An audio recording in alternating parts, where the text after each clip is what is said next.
आप भी चाहते हैं कि सोनो टोन भोजपुरी का ऑडियो वीडियो सबसे पहले आप तक पहुंचे, तो लाल बटन दबाकर चैनल को सब्सक्राइब करें और हाँ, बेल आइकन को दबाना ना भूलें।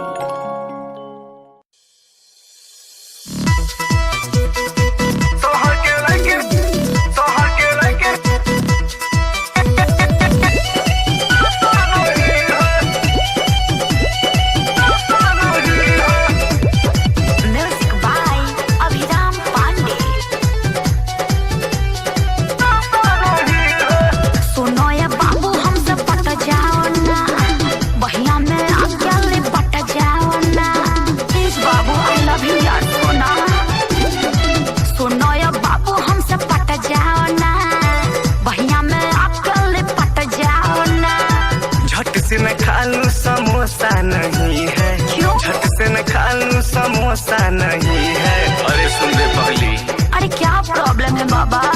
शहर के लड़किन का भरोसा नहीं है, शहर के लड़किन का भरोसा नहीं है, शहर के लड़किन का भरोसा नहीं है।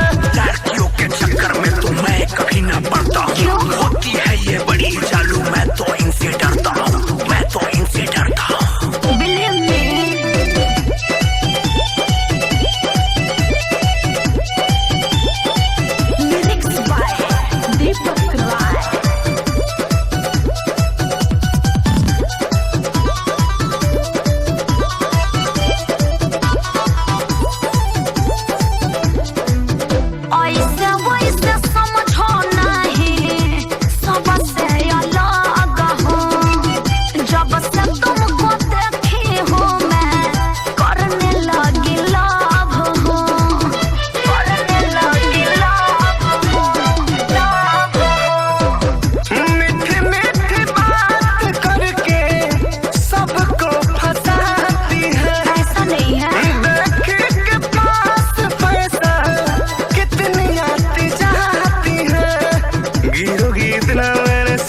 नहीं है गिरोगी इतना मैंने सोचा नहीं है, जैसा सोच रही हो वैसा नहीं हूँ। तो कैसा है?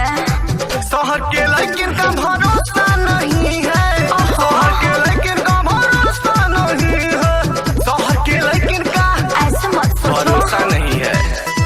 शहर के लड़किन, शहर के लड़किन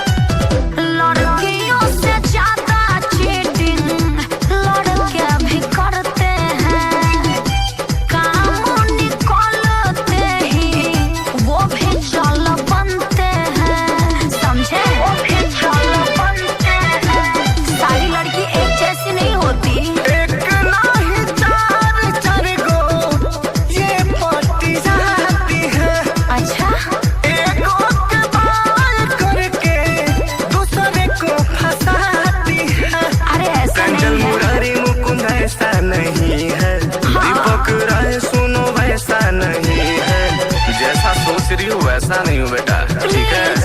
शहर के लड़के